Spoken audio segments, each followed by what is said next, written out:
Hello and welcome to a new episode of the Yarnflakes Podcast. My name is Audrey and this is a knitty yarny podcast from the southwest of France. I am a knitwear designer and I share here everything that I do regarding fiber arts. So I have quite the episode this week.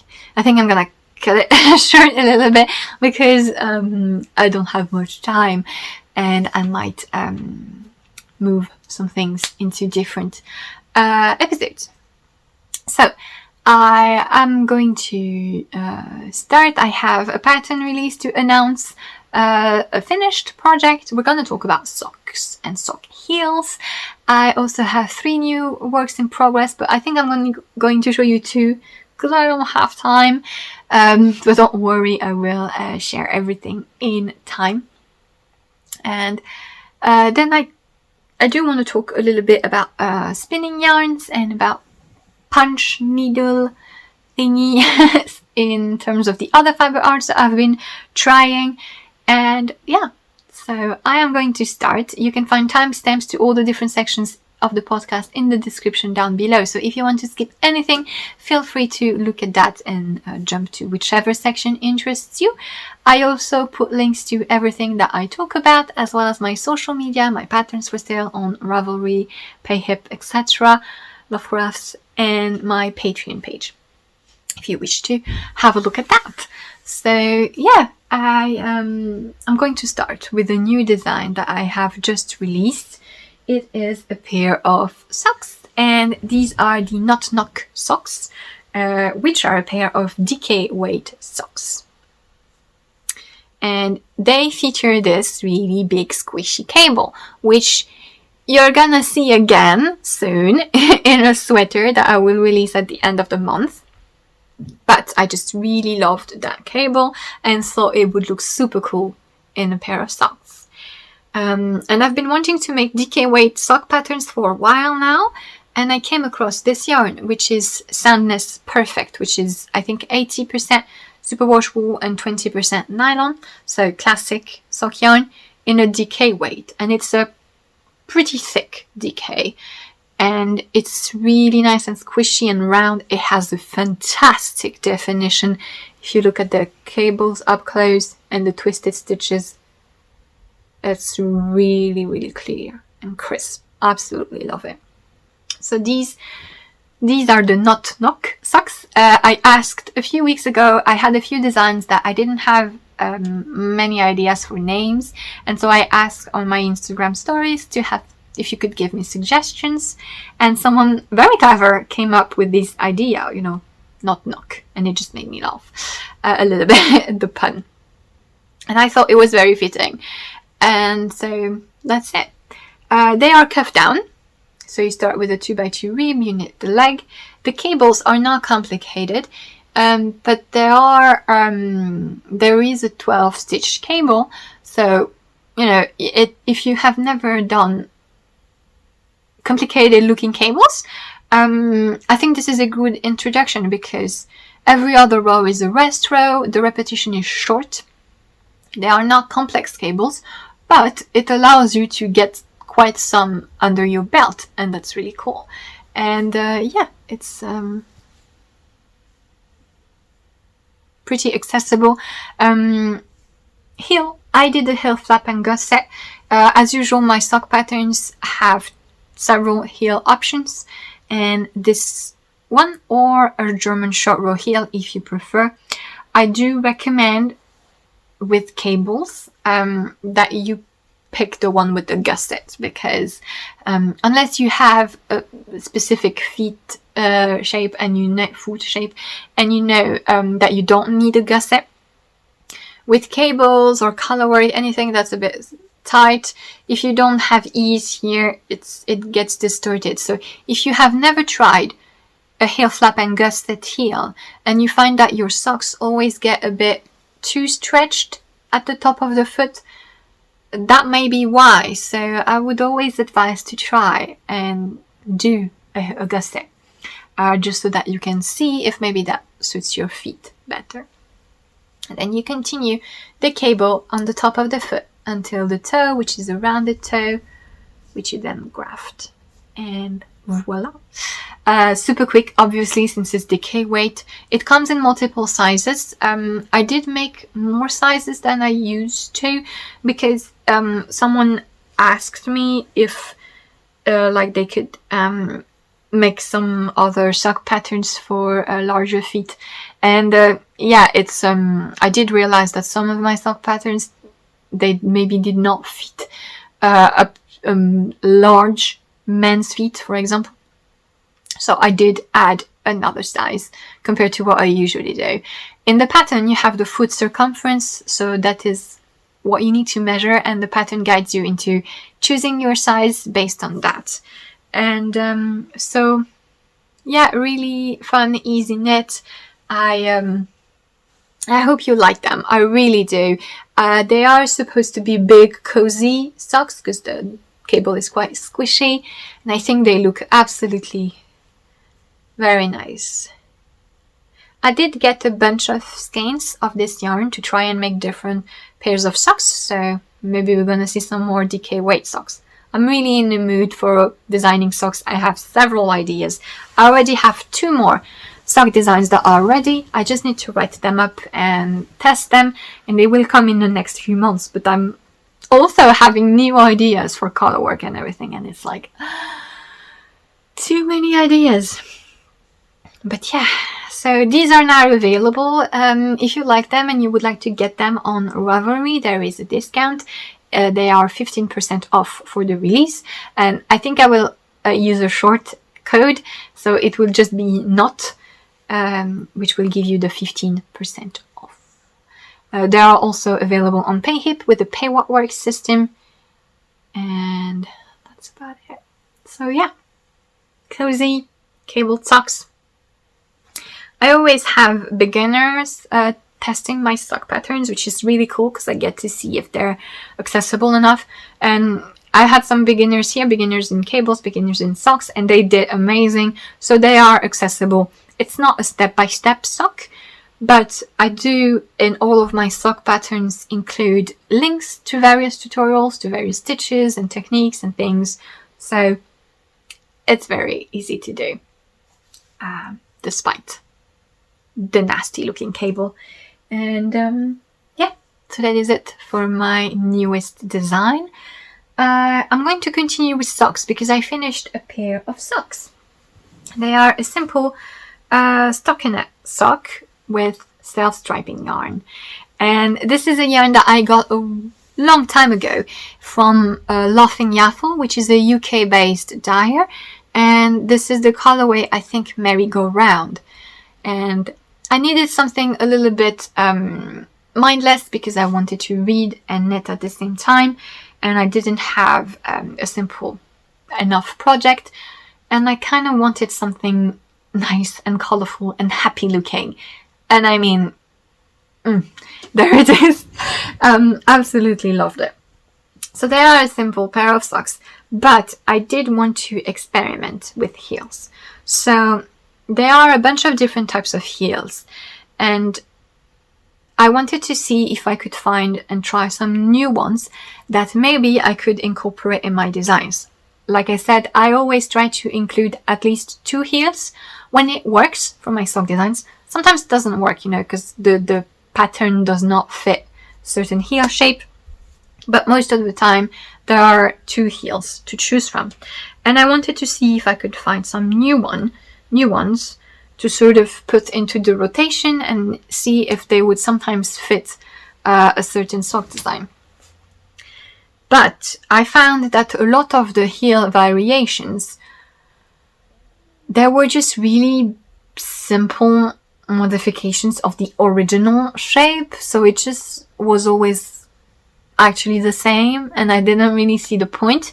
Either it was different types of short rows, or if it's a heel flap and gusset, then the heel flap is different, and I didn't really see the point for me, because I do like the original ones and they work for me, so I'm not looking for a fix. I was just looking for something different, so that's why. So I have 3 candidates in mind, and I tried the first one, which is a Welsh type of heel, And it's a heel that I found in a pattern from Very Pink Knits. It's the Saudal, I'm sorry, it's a Welsh word and I don't know how to pronounce it. It's a Welsh heel, and Very Pink Knits has a pattern for it. It only has 2 sizes and it's a simple stockinette, but it does have the heel instructions. So yeah, it's a heel flap and gusset type heel. Basically you have a flap, which is just in stockinette with the center purl here at the back, or not. It's made on an even number of stitches. And then you have the turn, which is, it has more decreases. So you decrease here and here, basically on the turn. And so when you turn a heel like this, you sort of do short rows when decreasing. That's the idea. And in this, so you do 4 decreases per right side rows, but at each edge, to sort of have the short row thingy, you do an increase, and the patterns tells you to do a yarn over increase. And for me, that just wasn't right, because it made a hole. Even if I obviously was twisting the yarn over after, it just made a hole, and it was a bit silly. So I ended up making a make one right and make one left. But yeah, basically I just don't think it looks as neat as it could have. And the thing is, the heel flap, well, I don't see the point of making a heel flap if it's not going to actually be stronger. So there's no slip stitches, because when you do a heel flap, the fact that you slip the stitches, it adds a double layer because you have the yarn that you carry, and so that's what makes it stronger. So yeah, for me that was a bit of a why, because it's it's just another take on the traditional heel flap and gusset, but it doesn't have the advantages of the heel flap and gusset for me personally. The one big difference construction wise was that you do end up with less stitches here, a little bit less here at the end of the heel, and so the gusset, you have to elongate it. Instead of decreasing every other row, you decrease every 3 rows. And basically, so you make 1 decrease, 2 even, 1 decrease, 2 even, instead of just 1. And basically that meant that the stitch count difference from here to here was not as drastic as it is in a traditional heel flap and gusset, which meant that, so I could have arranged the stripe pattern, because when you do a gusset, obviously you can't keep the same stripe sequence, it just breaks everything. But I could have fixed it. Basically you just need to change color when you start picking up stitches along the gusset. I didn't do that because I didn't want to bother. That was not the point. I didn't want to cut my yarn and everything. But despite that, if you ignore the really tiny green stripe, if you look at the other stripes, they are smaller than the normal ones, but not that small. So yeah, that's the thing. But yeah, the Welsh heel didn't work for me. So I'm gonna try the 2 other. Well, I now have a simple stockinette sweater that I can use as a reading project, because I knit and read at the same time now. And but yeah, I do have a lot of really pretty self-striping yarn or variegated yarn, and I'm going to be using that for my heel experiments. So I need to take pictures of those. Yeah. I think that's it for the socks, and so I'm going to move on to my work in progress. I'm only going to show you 2 works in progress, and these are my summer designs basically. So I kind of had a change of plans, because I bought a while ago some hemp yarn, which is the Canapa yarn by Long Yarns, in a beautiful grain, and I had the plan to make a t-shirt with it. And I know I want something with twisted stitches motif, but I don't have the idea all set. And I could have forced myself, just the moment came where I had to cast it on, but the idea wasn't ready. And so I could have looked it up and spent a few days figuring the design out, but I thought that was silly because I already have other design ideas for the summer that are ready and they're just waiting to be cast on. They're like, cast me on. And so, I decided to move the t-shirt idea in hemp yarn, and maybe I will do it next year, probably. And instead, I did cast on other projects, summer projects. So the first one was that I wanted to.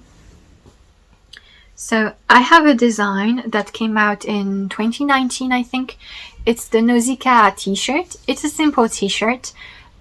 It's a basic raglan tee with a sort of a twisted rib detail. And the idea behind this design was that you could have a basic t-shirt that you can use with fun yarns, like variegated, speckled, textured yarns, etc. So that was the idea behind this design. And I wanted to make a variation on that with a v-neck. And I can't stick to the plan.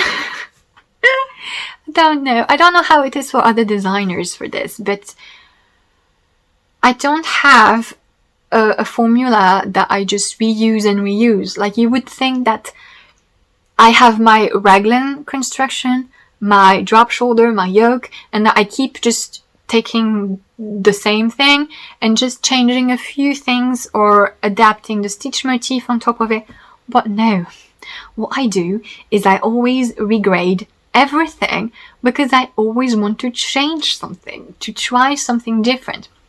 So for example, this is going to be a raglan, right? And I wanted to try a different way to do the raglan because maybe it's gonna work better for certain body shapes, and I can never stick to a previous construction. I always have to restart.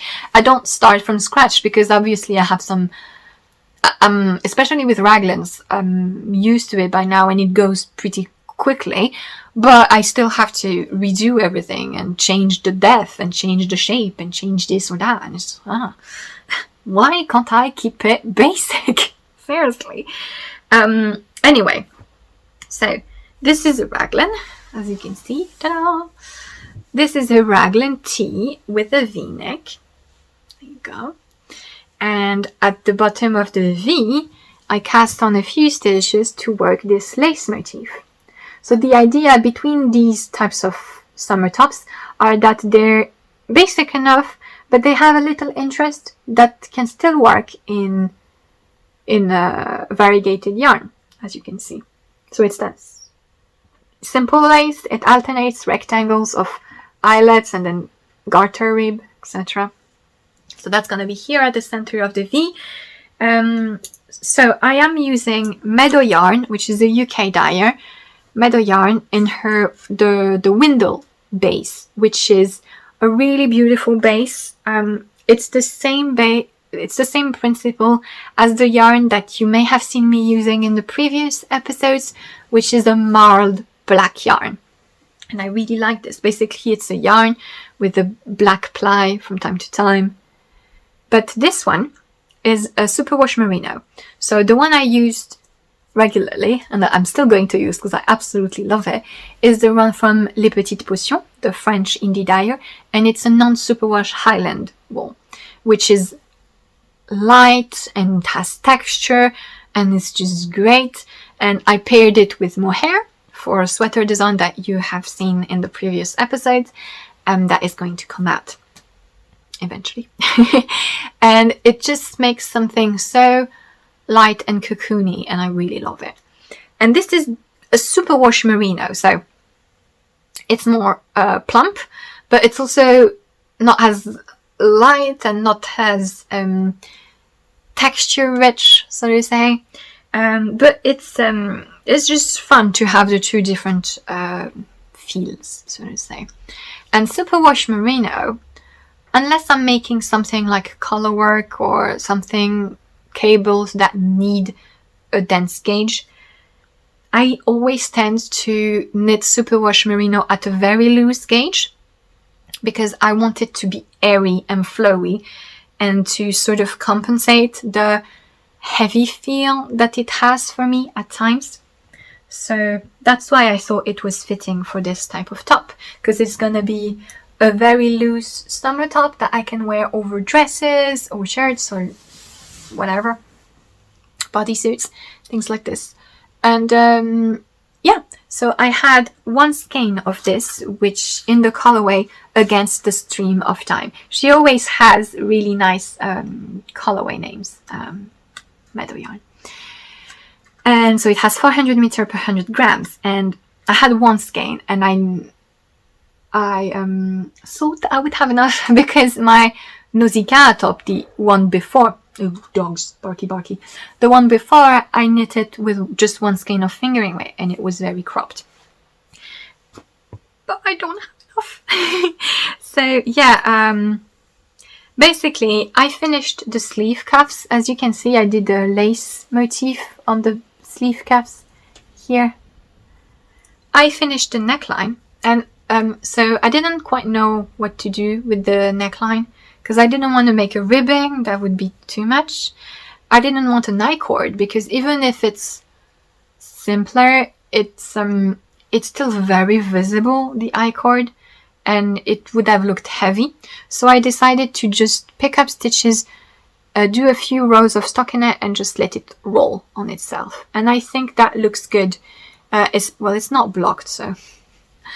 But I think it looks good, especially here at the bottom, because since it's a V, but at the bottom it's I cast on a few stitches. And more for the larger sizes because it's not gonna be half with the bust and the back. I just thought that the rolled edge looked a bit better here. So the top of the t-shirt is finished, and now I just have to do the body as long as I can.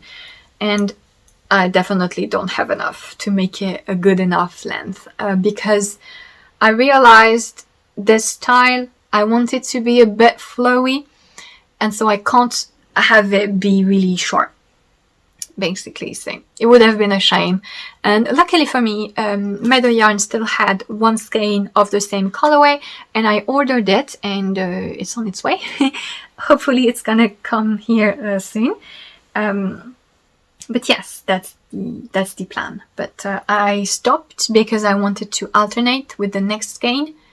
So this is paused, and I moved on to my next design, which is a cardigan, a linen cardigan. So I had these yarns by Dererum Natura. This is the French brand. This is their linen yarn. So it's this heavy fingering weight / sport weight yarn in the pure linen. And this is the Violine colorway, which is like a purpley, pinkish thingy. Really nice. Had a bunch of those, and I knew exactly what I wanted to do because I made a swatch, and I just had the idea from that swatch. I wanted to reuse a stitch motif that I have used in a sock design, the Orzan socks, which is a pretty lace motif. Pretty lace motif, of course it's pretty. No, I used an absolutely horrible, ugly, awful lace motif, and so I wanted to reuse it for a cardigan. So it's gonna be a pretty loose sleeves, drop shoulder cardigan with a close neck here, and it's just gonna be a summer loosey-goosey thing. And so here's what it is. So it looks bad because 1, it's not block. 2, linen is going a bit on the bias. Linen yarn has to have a lot of twist in it so that it holds the shape, and so it tends to go on the bias sometimes, but that's okay because since it's lace, it's gonna just sort itself out when it's gonna be blocked. You can sort of see. So this is the back. I put the stitches on hold, and I picked up stitches for the front, and it's gonna be like this basically. Where's the seam? Here. There we go. Voilà. it's gonna be like this. As you can see. That's the idea. So I'm going to pick up stitches here for the sleeves and I don't know if I'm going to do more lace and then a little bit of twisted ribbon or just twisted ribbon. It depends. I think it's going to be just twisted ribbon, just a little bit. Maybe I will do a little bit here on the edge as well and a little bit at the bottom, but the whole cardigan is going to be in that lace motif. And so, yeah, it's nice to knit. The lace motif is not complicated because, as you can see, this is a repeat. Basically, you have this one here, which has the lots of eyelets and then the sort of swirls, and then you have this here, which does sort of a scallop motif. And so, once you have set it in place, it's separated by a purl column.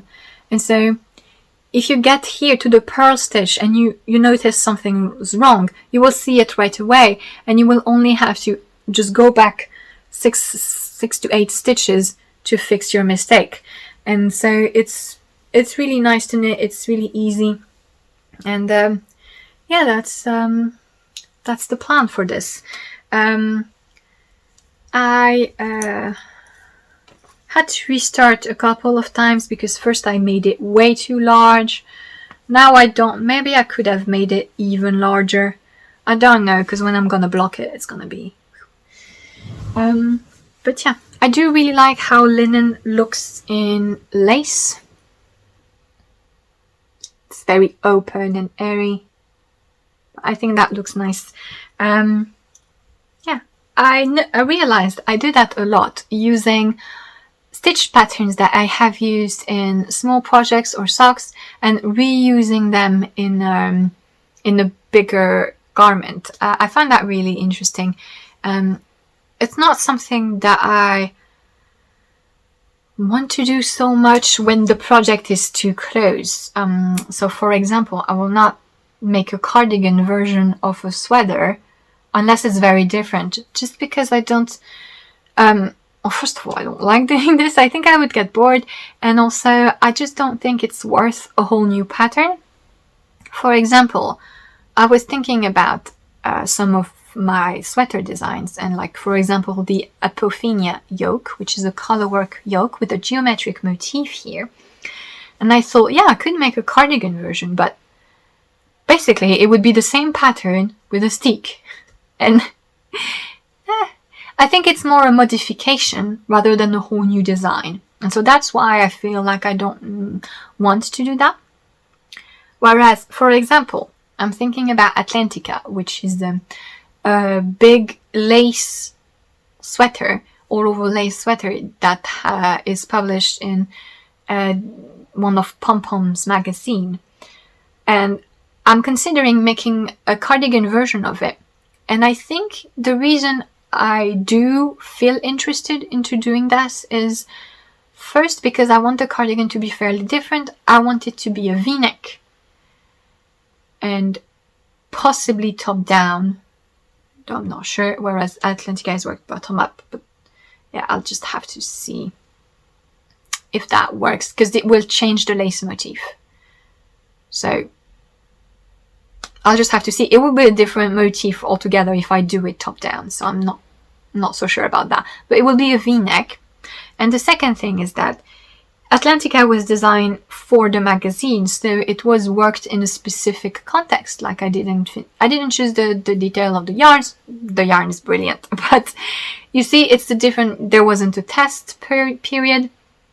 It's just a different mechanic, and I think that is why maybe I feel like I could make a cardigan version of this, because it wouldn't feel repetitive as much as other designs would.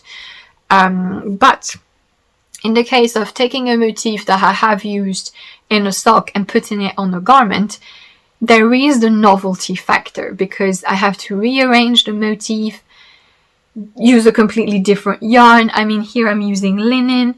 The original sock had obviously a sock yarn with the woolen nylon, and so it looks different, and I had to rearrange it, to rescale it. And yeah, there is, like I said, novelty. in doing that. So I think that's why I prefer to do this rather than making similar items in this fashion. So yeah, just some thoughts here, but yeah, I'm slowly making my way through it, and I can't wait to block it. Oh my god, it's gonna be so awesome. Yeah, it's gonna look really nice. It can be knitted in a bunch of different yarns, I think. Obviously, linen and cotton blend. I think, for example, BioBalance by BC Garn would be a good match for this. Or, yeah, if you use maybe a wool and silk blend. Anyways, or a single yarn, because it works well with lace. But yeah, I think it does not need to only be linen or really specific plant fiber for it to work, because I know the lace looks great and it will drape beautifully in a variety of fibers. So yes, that is one of my whip. Actually, I'm gonna show you the other whip, just I will eat later. Yeah, I finished the stockinette socks, and I needed a mindless project because I was reading a book at the same time. And I decided to cast on a project that I'm going to keep for Christmas. It's something for the end of the year. But you'll see, I had these. I had a sweater quantity of these. And I just, I'm showing this to you now because I just wanted to show you the yarn, and maybe if you're looking for things like this, maybe it can inspire you. I don't know if when you started knitting, were you also specifically attracted to fantasy looking yarns, like colors and different textures and things? Because I was, like, when I bought my first yarn myself, like when I was 12 or something, I don't know, I wanted colorful things with different textures in the yarns and everything. So I was on Katya's website. Katya is a Spanish commercial brand of yarn, and they have a ton of different ranges, and they have the concept range, which is a range that is a little bit more natural. I mean, like breed specific things, etc. Breed specific, I mean, it's either wool or alpaca. Yeah, it's a little bit more unique stuff, and it's mostly natural fibers in the yarns in this range. So I was browsing their website and I came across this, which is called Yoga. I don't know why it's called Yoga. Yeah, not a fan of that, but it's so pretty. So it has these variegated color. It's gray, blue, ochre, mint green, pink, lavender. Really lovely. And it is a I-cord, basically. So I'm very unfamiliar and unexperienced with yarns that have a different structure. You can have chains, you can have I-cords, bouclés, things like this. And I don't know much about those, so I did some research and I was curious to experiment it. And from what I gathered and what I'm thinking now that I'm knitting with it, the I-cord thingy, or the chain for what matters, it allows you to have a pretty light and airy thread, even if the fiber composition tends to be quite heavy. For example, this is, I think, 45% cotton, 42% wool, and then it's a 13% nylon. So the cotton, there's a lot of cotton, and cotton is pretty heavy. It's like, it drags down and things. And the fact that it's in this shape, it contradicts that, and you sort of get rid of that effect. And I find that really interesting. It knits up at a funny gauge too, because it has 200 meters per 50 grams, so fingering weight meterage.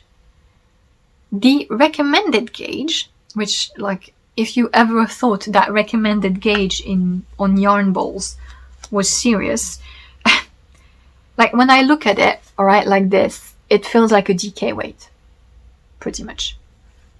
But the recommended gauge is 17 stitches per 10 centimeter, which is super loose. And so I haven't blocked it or anything. So I don't think it will bloom, but yeah, I don't know. Like I'm in a total experimental phase, taking risks and everything. But 17 stitches seem really loose for me.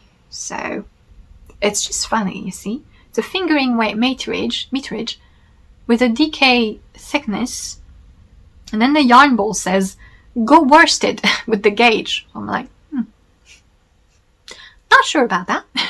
So what I did is that I thought this would look good in a DK weight gauge, so like 19, 20-ish stitches per 10 centimeter. And I know I'm gonna get that with 4 millimeter, so cute, millimeter needles. So that's what I got.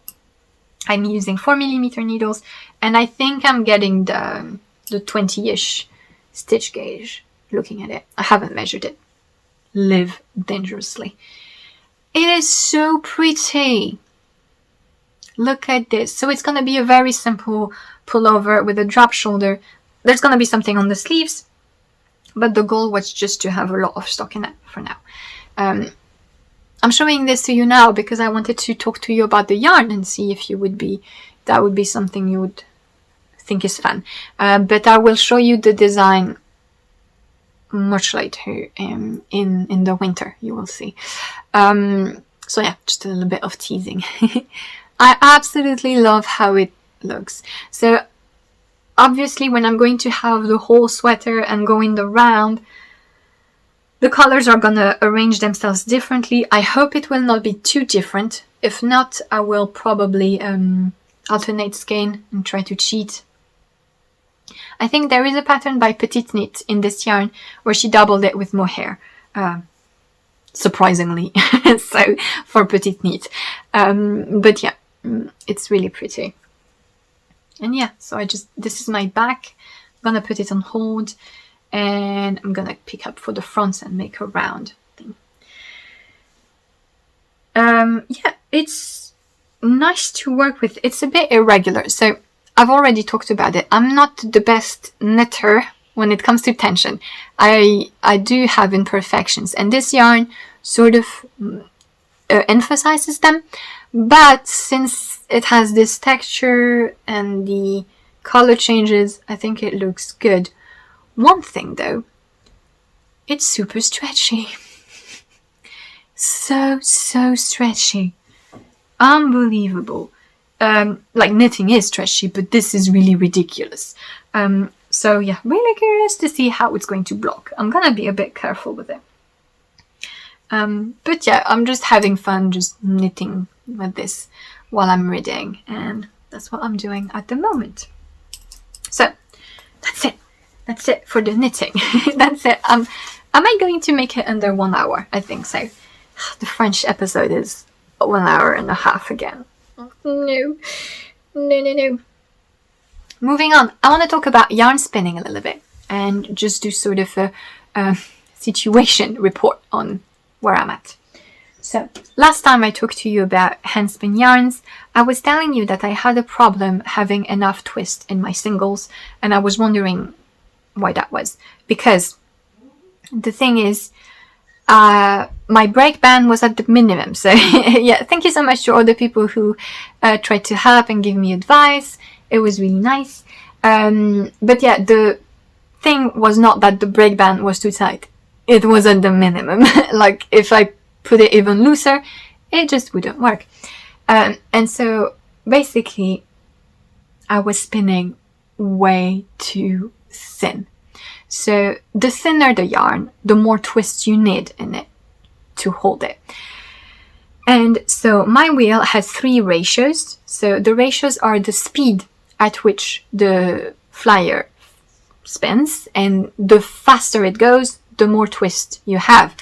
I was already using the middle ratio, so I couldn't go even faster, because if I was going faster, then when I would have plied the singles together, it wouldn't have been good, because I need a faster ratio to ply than what I spend the singles with. So that's something that I don't know if it's a rule, but in any case, I noticed that if I ply with the same ratio on my spinning wheel as the singles, it's not good. So I was going as fast as possible. The break band was as loose as possible. The break band, basically it decides how long you keep the yarn in your hand, so how long it stays and is being twisted. So that was already at the max, basically. And my singles were still not twisted enough. And so there are two things. One, I was maybe a bit close to the wheel.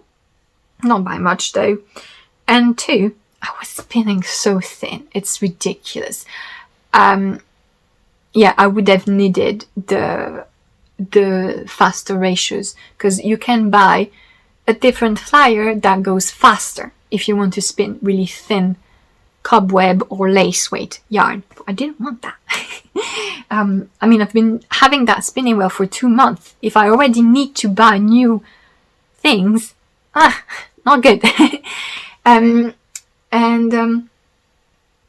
So the thing is, I know how to spin on a spindle for a while now, and spinning very thin on a spindle is not a problem, because you can twist as much as you want before wrapping the yarn, right? Whereas on the wheel, like I said, even if the break band is at the minimum, like it's super loose, you still need it to go into the bobbin at some point, and that wasn't working out. Sorry, getting comfy. and I just looked at my singles and I was like, Audrey, this is ridiculously thin. And that was really my problem. So look, I spun this, which is a fiber club from Les Petites Potions, a French indie dyer. Every month she has a yarn and fiber club. And this year the theme is cakes and pâtisserie.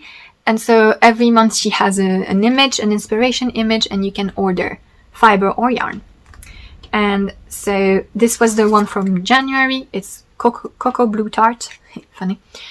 And so this was my first attempt, knowing that I needed to spin thicker. And so this is a 2-ply, right? And if I look at it, it's like a heavy fingering / sport, maybe. But it's fingering, meterage-wise.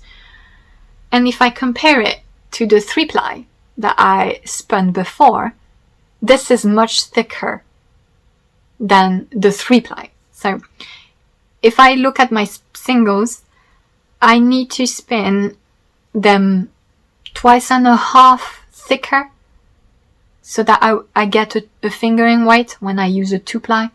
So yeah, I was spinning half too thin, basically. And it's really difficult to spin thicker. I'm much more irregular. And also this didn't help, because this is 50% alpaca, 50% silk. It's an absolutely gorgeous color. I mean, look at this. Stunning. But the thing with alpaca is a bit longer than a lot of sheep wool, and silk is a very long fiber. So when you're drafting your fiber to spin it, I tend to do short, but the thing is, if the fiber is too long, then it's a bit trapped, and then I end up putting too much, and it's not regular. So that's not the best, but I'm still quite happy with how it looks. And I mean, if I'm spinning yarn, it's not so that it's perfect. And so here is my first attempt, knowing that I need to force myself to spin thicker. And it's really pretty. I think I have the February Yarn Club in my mailbox maybe today. Really curious. It was a red velvet theme, so it was red and things. And so now I'm spinning this, which is a BFL from Laine de Joie, which is another French dyer. And it's a pure BFL. And it's gorgeous autumnal colors. Look at that. Rusty red here and this caramel. Absolutely stunning. And so I have done one bobbin. I'm doing a 2-ply again. And you can see this is an acceptable single thickness, basically. But yeah, really pretty color. Not the hugest fan of BFL for now. It's a bit more difficult than I thought. It's not as smooth as I hoped, but it's okay. I'm very happy with this. My second bobbin that I'm spinning at the moment, I'm not being too attentive, and it's a bit messy and irregular, but hopefully it's going to be okay when I finish the actual 2-ply together. But yes, this is what I'm spinning at the moment. And yeah, basically I need to relearn how to draft a normal width for a single, because if not, I mean, I don't want to be doing 4 and 5 plies all my life, because I can only spin really thin singles. So yeah. Moving on to the last crafty thing of this never-ending episode is punch needle. So you may have seen in a little...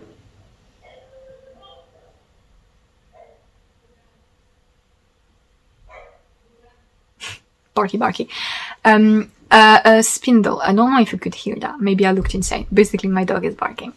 I think my father has come for lunchy. I started doing punch needles, so it's my first time trying it. You may have seen on a little vlog that I posted a few weeks ago that I started doing that. And so yeah, punch needle, if you don't know, so it's a technique that is sort of like rug hooking. You know, when you make these rugs with all the loopy texture.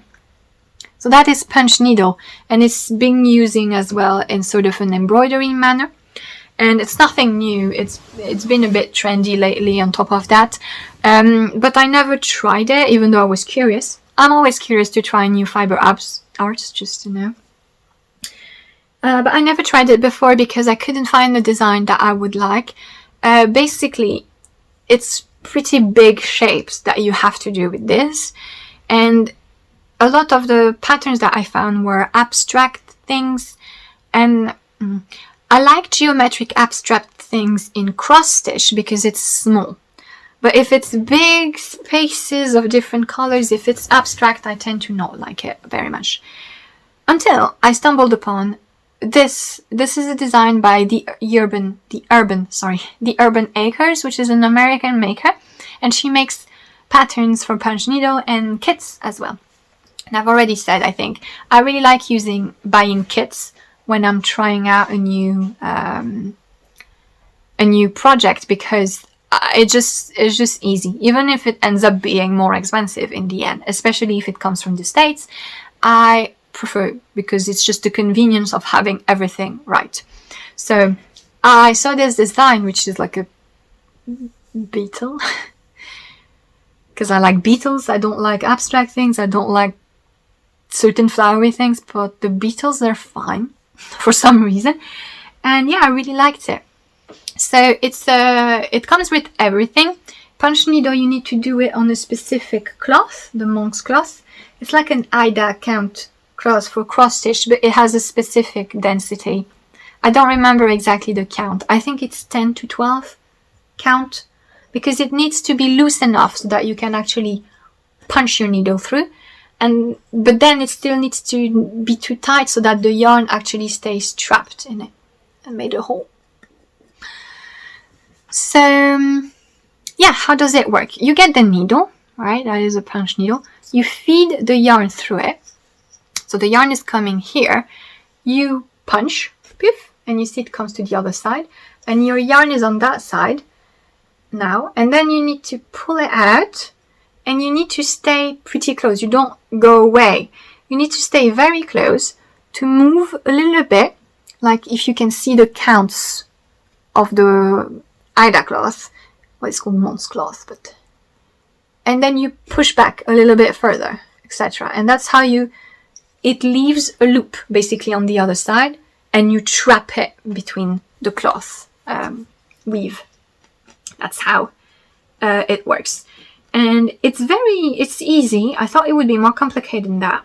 Basically, what can go wrong is if your needle goes too far away, or if your yarn gets caught into something, it needs to flow smoothly. But the thing is, if it's not working right, or if you did a mistake, it's very easy to undo. You just pick the yarn out and it all goes away, and you just rearrange the fabric with your needle, because it goes back together, the weave. But it's much easier to undo than cross stitch, so that was nice. And so basically you punch from that side, and the right side of punch needle is the one with the loops here. So that is considered the right side. I don't really like that texture. It's funny, but it's not my favorite. Actually, I really like the flat one. So this is, when you're punching, you're viewing this, which is flatter and looks a bit more like embroidery. And some makers prefer to use this side. And so on this pattern, well, you have the instructions to do both. So if you prefer the loopy side, you just do it the other way, basically.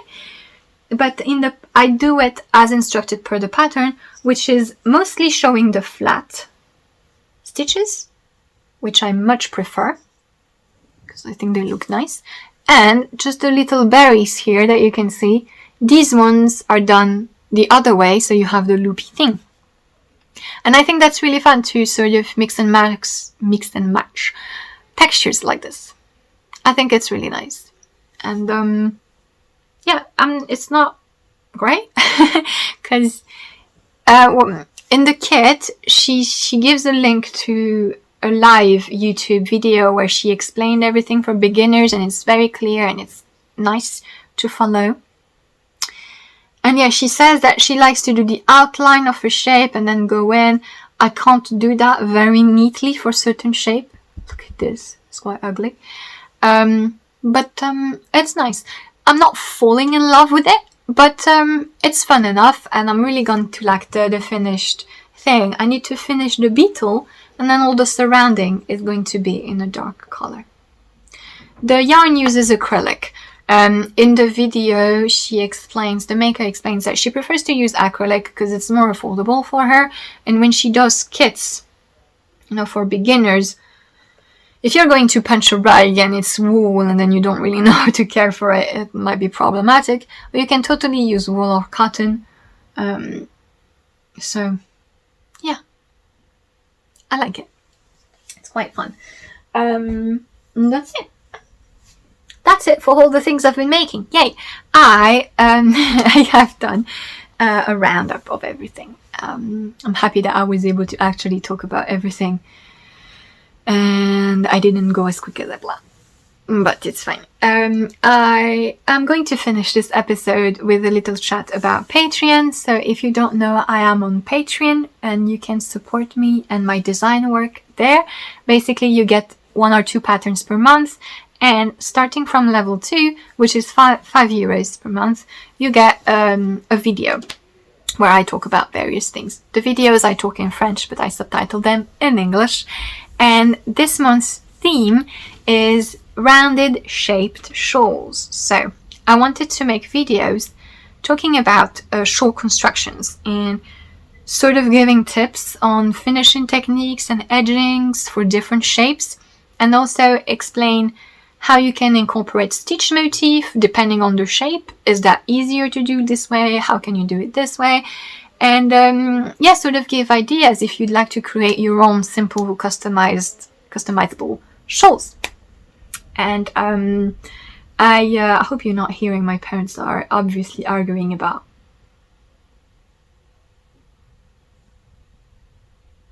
someone is having troubles. I don't know who.